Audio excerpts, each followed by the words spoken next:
ನಾನು 10 ಕೋಟಿ ಮೋಸ ಮಾಡಿ ಸಮಾಜಕ್ಕೆ, ಅದರಲ್ಲಿ 1 ಲಕ್ಷ 1 ಕೋಟಿ ಹುಂಡಿಗೆ ಹಾಕಿದ್ರೆ ಸರಿಯಾಗತ್ತೆ ಅನ್ನೋ ತಪ್ಪು. ಈಗ ನೀವು ಕುಂಭಮೇಳಕ್ಕೆ ಯಾಕೆ ಹೋಗ್ಬೇಕು ಅಂದ್ರೆ ನಿಜವಾದ ಸಾಧಕರ ದರ್ಶನ ಆಗ್ತದೆ. ಮಂತ್ರ ಮೂಲಂ ಗುರುರ್ ವಾಕ್ಯಂ ಅಂತ, ಗುರುವಿನ ಮಾತಿಗಿಂತ ಇನ್ನೊಂದು ಯಾವ ಮಂತ್ರವೂ ಇಲ್ಲ. ಏನ್ ಯೋಚನೆ ಮಾಡ್ತಿದ್ದೀರಾ? ಬೇಗ ಬೇಗ ಬೆಲ್ ಐಕನ್ ಕ್ಲಿಕ್ ಮಾಡಿ. ಇವಾಗ ನಡೀತಾ ಇರುವಂತದ್ದು ಮಹಾಕುಂಭ. ಈಗ 3 ವರ್ಷಕ್ಕೊಂದ್ಸಲ ನಡೆಯುತ್ತೆ, ಅರ್ಧ 6 ವರ್ಷ. ಆ ಕ್ಯಾಟಗರೀಸ್ ಹೇಗೆ, ಯಾಕೆ ಈ ರೀತಿಯಾಗಿ ವಿಂಗಡಣೆ ಮಾಡ್ತಾ ಬಂದ್ರು? ಮತ್ತೆ ಈಗ ಪ್ರತಿ ಜಾಗದಲ್ಲೂ ಕೂಡ ಈ ವರ್ಷ ಇಲ್ಲಿ ಕುಂಭಮೇಳ ನಡಿಬೇಕು ಅಂತ ಹೇಳಿದ್ರೆ ನೀವ್ ಹೇಳಿರೋ ಹಾಗೆ ಸೂರ್ಯ ಚಂದ್ರ ಗುರು, ಗುರುವಿನ ಚಲನೆ ಎಲ್ಲಿರುತ್ತೋ ಹಾಗೆ. ಯಾಕೆ ಇಲ್ಲಿ ಗುರು ಅಷ್ಟೊಂದು ಇಂಪಾರ್ಟೆನ್ಸ್?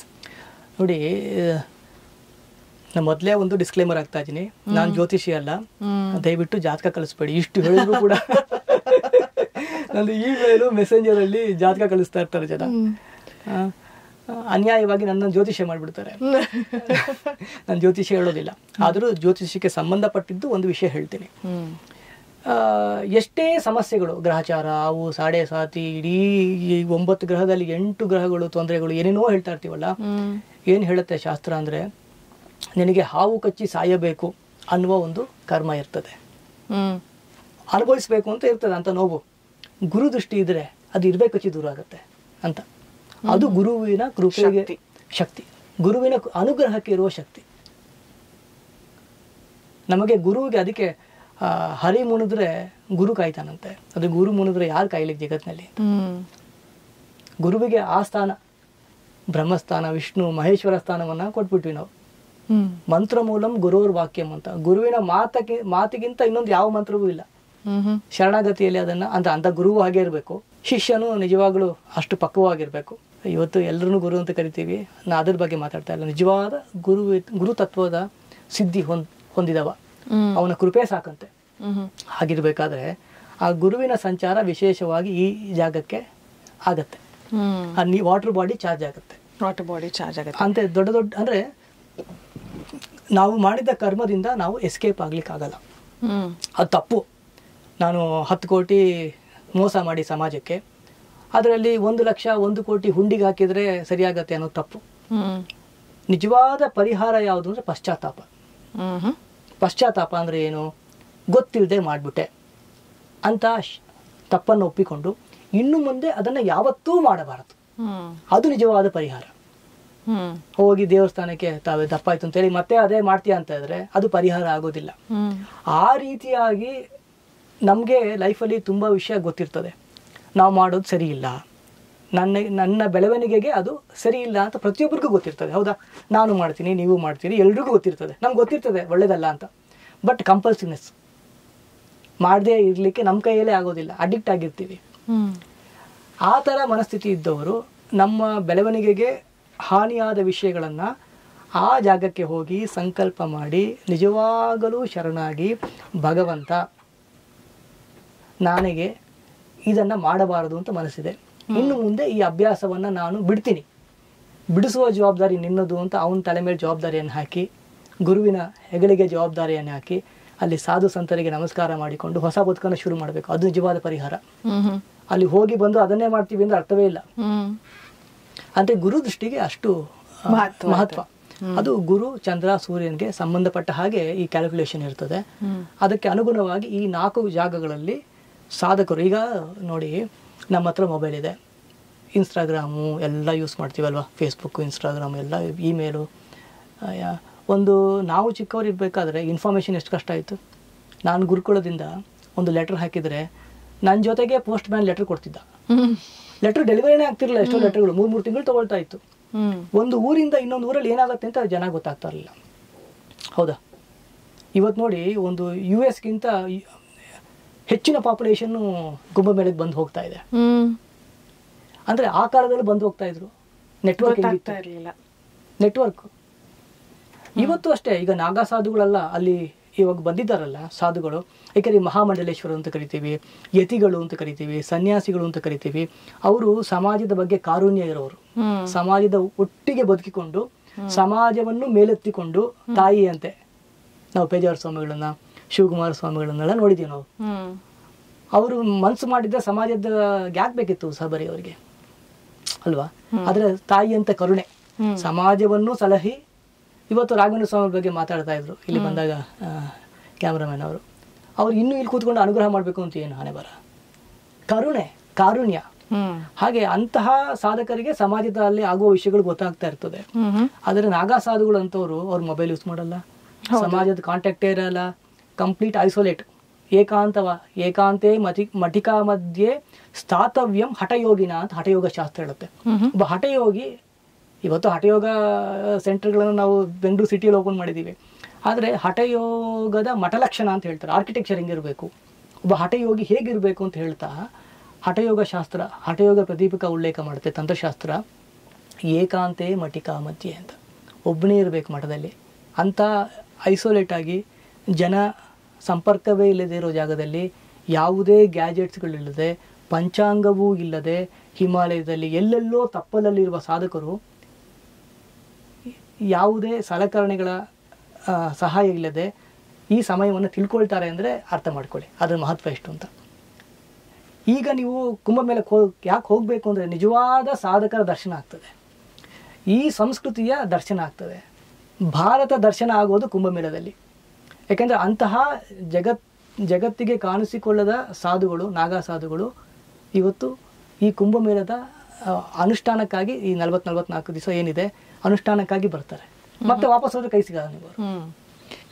ಸರ್, ಇವಾಗ ಕುಂಭಮೇಳದ ಬಗ್ಗೆ ಮಾತಾಡ್ತಾ ಇದ್ವಿ. ಸಾಕಷ್ಟು ಜನ ಸಾಧುಗಳು ಅಲ್ಲಿ ಅಖಾಡ ಅಂತೆಲ್ಲ ನಾವು ಮಾತಾಡ್ತಾ ಇದ್ವಿ, ಅದ್ರ ಬಗ್ಗೆ ನಾವು ಮಾತಾಡೋಣ. ಆದರೆ ಅದಕ್ಕಿಂತ ಮುಂಚೆ ಈ ಕುಂಭಮೇಳದಲ್ಲಿ ನದಿಯ ಸ್ನಾನ ಮಾಡುವಂಥದ್ದು ತುಂಬಾ ಮುಖ್ಯ ಅಂತ ಹೇಳ್ತಾರೆ. ಇಲ್ಲಿ ದೇವಸ್ಥಾನಗಳ ಬಗ್ಗೆ ಹೆಚ್ಚು ನಾವು ಮಾತಾಡೋದೇ ಇಲ್ಲ ಈ 4 ಜಾಗಗಳಲ್ಲಿ. ಹಾಗಿದ್ರೆ ಆ ನೀರಿಗೂ ಮತ್ತೆ ಕುಂಭಮೇಳಕ್ಕೂ ಇರುವಂತಹ ಸಂಬಂಧ ಏನು? ಇದರಲ್ಲಿ ಇನ್ನೂ ಯಾವ್ಯಾವ ಫ್ಯಾಕ್ಟರ್ಸ್ ಇನ್ವಾಲ್ವ್ ಆಗಿದೆ? ಸ್ವಲ್ಪ ಯೋಗ ವಿಜ್ಞಾನದ ಬಗ್ಗೆ ಮಾತಾಡೋಣ. ಈಗ ಅರ್ಥ ಆಗದೆ ಮಾತಾಡ್ಬೋದು ನನ್ನ ವಿಷಯಗಳು, ಪಾಪ ಕೇಳೋರಿಗೆ ಅವರಿಗೆ ಸರಳ ಮಾಡಿ ತುಂಬಾ ಸರಳವಾಗಿ ಒಂದು ಪುಟ್ಟ ಮಗುಗೂ ಅರ್ಥ ಆಗೋ ತರ ನಾನು ಯೋಗ ವಿಜ್ಞಾನವನ್ನ ನಿಮ್ಗೆ ಹೇಳ್ತೀನಿ. ನೋಡಿ, ಈ ಪ್ರಪಂಚ ಆಗಿರೋದು ಪಂಚಭೂತದಿಂದ. ಈ ಭೂಮಿ ತಗೊಳ್ಳೋಣ, ಪ್ರಪಂಚ ಬಿಟ್ಬಿಡೋಣ. ಈ ಭೂಮಿಯಲ್ಲಿ ಅತಿ ಹೆಚ್ಚು ಜಾಗವನ್ನು ಆಕ್ರಮಿಸಿರೋದು ಯಾವುದು? ನೀರು, ಕಣ್ಣಿಗೆ ಕಾಣೋದು. ಆಕಾಶ ನೀರಿಗಿಂತ ಜಾಸ್ತಿ ಇದೆ, ಆದ್ರೆ ಅದನ್ನ ನಮ್ಗೆ ಅದು ಗ್ರಹಿಕೆಗೆ ಬರೋದಿಲ್ಲ. ಆಕಾಶ ನೋಡ್ಲಿಕ್ಕೆ ಆಗ್ತದ? ನೋಡಿದಷ್ಟೇ ನಮ್ಮ ಆಕಾಶ ಏನಕ್ಕೂ ಅದು ಆಕಾಶನ ನೋಡ್ಲಿಕ್ಕಾಗಲ್ಲ, ನಮ್ಮ ಗ್ರಹಿಕೆಗೆ ಸಿಗೋದಿಲ್ಲ. ಅಂದ್ರೆ ಆಕಾಶದ ಅಭಾವದಿಂದ ಆಕಾಶ ಗೊತ್ತಾಗುತ್ತೆ, ಆಕಾಶವನ್ನ ಇದೆ ಅಂತ ನೋಡ್ಲಿಕ್ಕಾಗಲ್ಲ. ಹಾಗೆ ಇರ್ಲಿ. ಹೀಗೆ ನೀರು ಅತಿ ಹೆಚ್ಚು ಆವರಿಸಿದೆ ಒಂದು. ಮತ್ತೆ ಈ ದೇಹ ಆಗಿರೋದು ಪಂಚಭೂತದಿಂದಾನೆ. ಪಂಚತ್ವಂ ಗತಃ ಅಂತ ಒಂದು ಪದ. ಸಮಯ ಇದ್ರೆ ಹೇಳ ಸಾವಿನ ಬಗ್ಗೆ. ಸಾವಿಗೆ ಒಂದು ಮಾತಿದೆ, ಪಂಚತ್ವಂ ಗತಃ ಅಂತ ಹೇಳ್ತಾರೆ. ಅಂದ್ರೆ 5ರಲ್ಲಿ ಲೀನ ಆಗೋದು ಅಂತ. ದೇಹ ಆತ್ಮ ಎರಡು ಬೇರೆ ಬೇರೆ ಆಗ್ತದೆ. ದೇಹ ಆತ್ಮ ಬೇರೆ ಬೇರೆ ಆದಾಗ ಈ ಜಡ ಅಸ್ತಿತ್ವ ಡಿಕಂಪೋಸ್ ಆಗ್ಲಿಕ್ಕೆ ಸ್ಟಾರ್ಟ್ ಆಗ್ತದೆ. ಮೊದಲು ಉಸಿರು ನಿಲ್ತದೆ, ಉಸಿರಾಡಲ್ಲ ಅಲ್ವಾ. ಆಮೇಲೆ ದೇಹ ತಣ್ಣಗಾಗತ್ತೆ, ಅಗ್ನಿತತ್ವ ಅಗ್ನಿಯಲ್ಲಿ ಲೀನ ಆಗುತ್ತೆ. ಆಮೇಲೆ ದೇಹದಲ್ಲಿರುವ ನೀರನ್ನು ಭೂಮಿ ಹೀರುತ್ತೆ, ಸೂರ್ಯ ಹೀರ್ತಾನೆ. ನೀರನ್ನು ಪ್ರಕೃತಿ ಹೀರಿಕೊಳ್ತದೆ. ಕೊನೆಗೆ ಉಳಿದಿದ ದೇಹದ ಮಣ್ಣಿನ ಭಾಗ ಮಣ್ಣಾಗ್ತದೆ, ಆಕಾಶಕ್ಕೆ ಸೇರಿಸ್ಕೊಳ್ತದೆ. ಅಂದರೆ ಈ ಪಂಚಭೂತಗಳನ್ನು ನಾವು ಎರವಲು ಪಡ್ಕೊಂಡಿದ್ದು ವಾಪಸ್ ಅದಕ್ಕೆ ಹೋಗ್ತದೆ. ಹಾಗೆ ದೇಹದಲ್ಲಿ ಅತಿ ಹೆಚ್ಚು ನಮ್ಮನ್ನು ಆಕ್ರಮಿಸಿಕೊಂಡಿರೋದು, ನಮಗೆ ಪುಷ್ಟಿಯನ್ನು ಕೊಡೋದು ನೀರು, ಜಲತತ್ವ. 70% ಅಧಿಕ ಅಂತ ಇವತ್ತು ವೈದ್ಯಕೀಯ ಜಗತ್ತು ಕೂಡ ಅದರ ಬಗ್ಗೆ ಮಾತಾಡ್ತದೆ, ಒಪ್ಪಿಕೊಳ್ತದೆ. ಇವಾಗ ನೋಡಿ, ನೀರಿಲ್ಲ ಅಂದರೆ ಡಿಹೈಡ್ರೇಟ್ ಆಗುತ್ತೆ, ಜಾಸ್ತಿ ಆದರೂ ಜಲರೋಗ ಅಂತ ಬರುತ್ತೆ. ತುಂಬ ಜನ ನೀರು ಕುಡಿತಾನೇ ಇರ್ತಾರೆ, ಕುಡಿಬಾರ್ದಾಗೆ. ಬಾಯಾರಿಕೆ ಆದಾಗ ನೀರು ಕುಡಿಬೇಕು. ನೀರು ಕುಡಿದೇ ಇರೋದು ಎಷ್ಟು ಡೇಂಜರು, ಅಗತ್ಯಕ್ಕಿಂತ ಹೆಚ್ಚು ನೀರು ಕುಡಿಯೋದು ಡೇಂಜರೇ. ಅದು ಒಂದು ಸಮತೋಲನ ಇರಬೇಕು ನೀರಿನ ಸೇವನೆಯಲ್ಲಿ ಅಂತ. ಈಗ ತುಂಬ ಸುಸ್ತಾಗಿರ್ತದೆ, ಒಂದು ಗ್ಲಾಸ್ ನೀರು ಕುಡಿದ್ರೆ ಅಲ್ಲ ಎಷ್ಟು ಚೈತನ್ಯ ಬರುತ್ತೆ. ತುಂಬ ಸುಸ್ತಾಗಿರ್ತದೆ, ಮನಸ್ಸಿಗೆ ಬೇಜಾರಾಗಿರ್ತದೆ.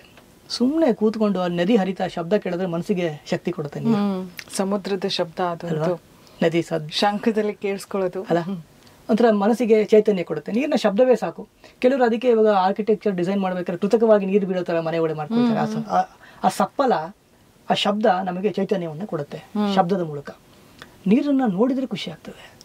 ನೀರು ಹರಿಯೋದನ್ನ ವಾಟರ್ ಫಾಲ್ಸ್ ನೋಡಕ್ ಹೋಗಲ್ವಾ ದುಡ್ಡು ಕೊಟ್ಟು? ನಯಾಗ್ರ ನೋಡಕ್ ಹೋಗ್ತೀರಿ, ಜೋಗ ಜಲಪಾತ ಮನೆಯಲ್ಲಿ ಪೈಪ ನೀರು ಬರುತ್ತಲ್ಲ ಅಲ್ವಾ, ನೀರು ಹರಿಯೋದು ನೋಡಿದಾಗಲೇ ನಮ್ಮಲ್ಲಿ ಒಂದು ಕ್ಲೆನ್ಸಿಂಗ್ ಪ್ರೊಸೆಸ್ ಆಗುತ್ತೆ, ಒಂಥರ ಚೈತನ್ಯ ಕೊಡುತ್ತೆ, ಕಣ್ಣಿನ ಮೂಲಕ ನಮಗೆ ಶಕ್ತಿಯನ್ನು ತುಂಬುತ್ತೆ. ಮತ್ತೆ ತುಂಬ ಸುಸ್ತಾಗಿರುತ್ತೆ, ಟ್ರೆಕ್ಕಿಂಗ್ ಮಾಡಿ ಆಗೋದೇ ಇಲ್ಲ, ನೀರು ಹರಿತಾ ಇರುತ್ತೆ, ಸುಮ್ಮನೆ ಕಾಲೆಲ್ಲ ನೀರಲ್ಲಿ ಇಟ್ಕೊಂಡು ಕೂತ್ಕೊಂಡ್ರೆ ಮತ್ತೆ ಶಕ್ತಿ ಬರುತ್ತೆ ನಮಗೆ. ಅಂದ್ರೆ ನೀರಿಗೆ ಚೈತನ್ಯ ಕೊಡೋ ಶಕ್ತಿ ಇದೆ. ಬೇಕಾದ್ರೆ ಜಗತ್ತನ್ನು ನೋಡಿ, ಬೇಸಿಗೆಯಲ್ಲೆಲ್ಲ ಸ್ವರ್ಗೋಗಿರ್ತದೆ, ಅದೇ ಮಳೆಗಾಲದಲ್ಲಿ ಎಲ್ಲ ಅಲ್ಲ, ಎಷ್ಟು ಶಕ್ತಿ ಚೈತನ್ಯ. ಅಂದ್ರೆ ಜೀವ ಜಗತ್ತಿಗೆ ಜೀವಶಕ್ತಿಯನ್ನು ಕೊಡೋದು ನೀರು. ನೀರು ತುಂಬ ಪ್ರಮುಖವಾದದ್ದು. ನಮ್ಮ ಯೋಗಶಾಸ್ತ್ರದಲ್ಲಿ ಭೂತ ಶುದ್ಧಿ ಅಂತ ಕರಿತೀವಿ. ಇವತ್ತು ಅದರ ಬಗ್ಗೆ ಮಾತಾಡೋದಿಲ್ಲ, ಆಸನದ ಬಗ್ಗೆ ಮಾತಾಡ್ತೀವಿ, ಪ್ರಾಣಾಯಾಮದ ಬಗ್ಗೆ ಮಾತಾಡ್ತೀವಿ. ಪ್ರಾಣಾಯಾಮ, ಆಸನ, ಪ್ರತ್ಯಾಹಾರ, ಧ್ಯಾನ, ಧಾರಣ ಇವೆಲ್ಲ ಅಪೂರ್ಣ, ಭೂತ ಶುದ್ಧಿ ಇಲ್ಲದೆ. ಮುಖ್ಯವಾಗಿ ಜಲತತ್ವದ ಶುದ್ಧಿಯು ತುಂಬ ಮುಖ್ಯವಾದದ್ದು. ಹಾಗೆ ನೀರಿಗೂ ಮನಸ್ಸಿಗೂ, ನೀರಿಗೂ ನಮ್ಮ ಆರೋಗ್ಯಕ್ಕೂ ಮನಸ್ಥಿತಿಗೂ ತುಂಬ ಹತ್ತಿರವಾದ ನಿಕಟವಾದ ಸಂಬಂಧ. ಹೀಗೆ ಆಗ ನೀರಿಗೆ ಎರಡು ಅಸ್ತಿತ್ವ ಇದೆ. ನಮಗೆ ಸಾಮಾನ್ಯ ದೈಹಿಕವಾಗಿ ಏನಾದರೂ ಆದರೆ ನಮಗೆ ಗಮನಕ್ಕೆ ಬರ್ತದೆ, ಜಡ ಕಾಣುತ್ತೆ ಅಲ್ವಾ, ಮನಸ್ಸು ಕಾಣ್ತದ? ಇಲ್ಲ. ಮನಸ್ಸು ಕಾಣದೇ ಇರೋದ್ರಿಂದ ಒಬ್ಬರ ಜೊತೆ ಇನ್ನೊಬ್ರು ನೆಮ್ಮದಿಯಾಗಿ ಬದುಕ್ತಾ ಇದ್ದೀವಿ. ಒಬ್ಬರು ಮನಸ್ಸು ಸಂಪೂರ್ಣ ಅರ್ಥ ಆದರೆ ಇರೋಕ್ಕಾಗ್ತದ? ಕಷ್ಟ. ಬಟ್ ಗಲಾಟೆ ಮಾಡ್ತೀವಿ, ನಾನು ಅರ್ಥ ಮಾಡ್ಕೊಳ್ಳೋಲ್ಲ ನೀನು ಅಂತ. ಒಂದು ವೇಳೆ ದೇವರು ವರ ಕೊಟ್ಟು ನಿಮ್ಮ ಸಂಗಾತಿ ನಿಮ್ಮನ್ನು ಸಂಪೂರ್ಣ ಮನಸ್ಸಲ್ಲಾಗೋದೆಲ್ಲ ಅರ್ಥ ಮಾಡ್ಕೊಂಡ್ರೆ ಕಥೆ ಏನು? ಕಷ್ಟ. ಈ ಮನಸ್ಸಿದೆಯಲ್ಲ, ಒಂದು ಅಸ್ತಿತ್ವ ನಮ್ದು, ಇನ್ನೊಂದು ಎನರ್ಜಿ, ಒಂದಕ್ಕಿಂತ ಇನ್ನೊಂದು ಸೂಕ್ಷ್ಮವಾದದ್ದು. ಓಕೆ, ಒಂದಕ್ಕಿಂತ ಇನ್ನೊಂದು ಸೂಕ್ಷ್ಮವಾದದ್ದು. ಹಾಗೆ ಈ ಜಲಕ್ಕೂ ಕೂಡ, ಈಗ ಜಡ ಮೂವ್ ಆಗತ್ತಾ? ಜಡ ಮೂವ್ ಆಗತ್ತಾ? ಇಲ್ಲ. ಒಂದು ವಸ್ತು ಜಡವಾಗಿರೋದು ಮೂವ್ ಆಗ್ಬೇಕು ಅಂದ್ರೆ ಎನರ್ಜಿ ಬೇಕು ಅದಕ್ಕೆ ಅಲ್ವಾ? ಎನರ್ಜಿ ಇದ್ರೆ ಮಾತ್ರ ಅದು ಮೂವ್ ಆಗುತ್ತೆ. ಹಾಗೆ ನೀರಿಗೆ ಅಸ್ತಿತ್ವ ಇದೆ, ಜಡ ಅಸ್ತಿತ್ವ ನಮ್ಮ ಕಣ್ಣಿಗೆ ಕಾಣುತ್ತೆ. ಇನ್ನೊಂದು ನೀರನ್ನು ಹರಿಯುವಂತೆ ಮಾಡುವ ಎನರ್ಜಿ ಅಸ್ತಿತ್ವ ಇದೆಯಲ್ಲ, ಅದು ನಮ್ಮ ಪ್ರತ್ಯಕ್ಷವಾಗಿ ಕಾಣೋದಿಲ್ಲ. ನೀರು ಹರಿತಾ ಇದೆ, ಅದರಿಂದ ಎನರ್ಜಿ ಇದೆ ಅಂತ ತಿಳ್ಕೊಬೇಕು. ಅದೇ ಎನರ್ಜಿನೇ ನಾವು ಕರೆಂಟ್ ಉಪಯೋಗಿಸ್ಕೊಳ್ತೀವಿ. ಅಲ್ಲಿರುವ ಆ ಎನರ್ಜಿನೇ ಮನೆಗೆ ಕರೆಂಟ್ ಆಗಿ ಪರಿವರ್ತನೆ ಮಾಡ್ಕೊಳ್ತೀವಿ ತಂತ್ರಜ್ಞಾನದಿಂದ. ಮತ್ತೆ ನೀರಿಗೆ ಇನ್ನೊಂದು ಅಭಿಮಾನಿ ದೇವತೆ ಅಂತ ಕರಿತೀವಿ, ಅಭಿಮಾನಿ ದೇವತೆಗಳು ಅಂತ. ಮತ್ತೆ ನೀರು ಕೆಲವು ಪ್ರಪಂಚದಲ್ಲಿ ಆಗುವ ವಿದ್ಯಮಾನಗಳ ಸಂಪರ್ಕಕ್ಕೆ ಬಂದಾಗ ಕೆಲವು ಶಕ್ತಿಯನ್ನು ತೆಗೆದುಕೊಳ್ತದೆ. ಓಕೆ, ಅದನ್ನ ಸಾಧಕರು ಗಮನಿಸ್ತಾರೆ. ಇದು ಕುಂಭಮೇಳದಲ್ಲಿ ಆಗತ್ತೆ. ಕುಂಭಮೇಳದಲ್ಲಿ ಈಗ ಮನೆ ಇಷ್ಟ ಹೇಳಿದ್ನಲ್ಲ, ದೇಹಕ್ಕೆ ಶಕ್ತಿ ಕೊಡುತ್ತೆ, ಮನಸ್ಸಿಗೆ ಶಕ್ತಿ ಕೊಡ್ತದೆ, ಆರೋಗ್ಯ ಹೆಚ್ಚು ಮಾಡ್ತದೆ. ಇದನ್ನ ಮೀರಿದ್ದ ಒಂದು ಘಟನೆ ಅಲ್ಲಿ ಆಗ್ತದೆ. ಅದು ನಮ್ಮ ದೃಷ್ಟಿಗೆ ಬರೋದಿಲ್ಲ, ಅದು ಸಾಧಕರ ದೃಷ್ಟಿಗೆ ಬರ್ತದೆ. ಈಗ ಕೊರೋನಾ ವೈರಸ್ ಕಾಣ್ತಾ, ತುಂಬಾ ಜನ ಕೇಳಿದ್ರು ಕೊರೋನಾ ವೈರಸ್ ತೋರಿಸಿ ಅಂತ. ಕೊರೋನಾ ವೈರಸ್ ತೋರಿಸಿ ಅಂತ ವಾದ ಮಾಡಿದವರು ಕಣ್ಣಿಗೆ ಕಾಣದೆ ಹೋಗ್ಬಿಟ್ರು ತುಂಬಾ ಜನ, ಕೊರೋನಾ ಇನ್ಫೆಕ್ಟ್ ಆಗಿ. ಇರೋದೆಲ್ಲ ಕಣ್ಣಿಗೆ ಕಾಣಬೇಕು ಅಂತಿಲ್ಲ, ಕಣ್ಣಿಗೆ ಕಾಣೋದೆಲ್ಲ ಇರಬೇಕು ಅಂತಾನೂ ನಿಯಮ ಇಲ್ಲ. ಹಾಗೆ ನಮ್ಮ ಕಣ್ಣಿಗೆ ಕಾಣೋದನ್ನ, ಯಾಕೆಂದ್ರೆ ನಾಗಾ ಸಾಧುಗಳಿಗೆ ಏನು ಆಗ್ಬೇಕಾಗಿಲ್ಲ, ಅಲ್ಲಿ ಬಂದು ಪ್ರಪಂಚದ ಹೊರಗಿದ್ದವರೇ ಆ ಜಾಗ ಕುಡ್ಕೊಂಡ್ ಬರ್ತಾರೆ ಅಂದ್ರೆ ಅಲ್ಲಿ ಏನೋ ವಿಶೇಷವಾದ ಘಟನೆ ಆಗತ್ತೆ ಅಂತಾನೆ ಅರ್ಥ. ಹೌದು. ಮತ್ತೆ ಇನ್ನೊಂದು, ತುಂಬಾ ಜನ ಈ ಸಾಧುಗಳು ಬಂದು ಅಲ್ಲಿಯ ಶಕ್ತಿ ತಗೊಂಡು ಹೋಗ್ತಾರೆ ಅಂತ ಅರ್ಥ. ನನಗೆ ಅರ್ಥ ಆಗಿದ ವಿಷಯ ಏನು ಅಂದ್ರೆ, ಈ ಸಾಧುಗಳು ಇಲ್ಲ ಅಂದ್ರೆ ಕುಂಭಮೇಳ ಆಗೋದೇ ಇಲ್ಲ, ನಾಗಾ ಸಾಧುಗಳು ಇಲ್ಲ ಅಂದ್ರೆ ನೋ ಕುಂಭಮೇಳ.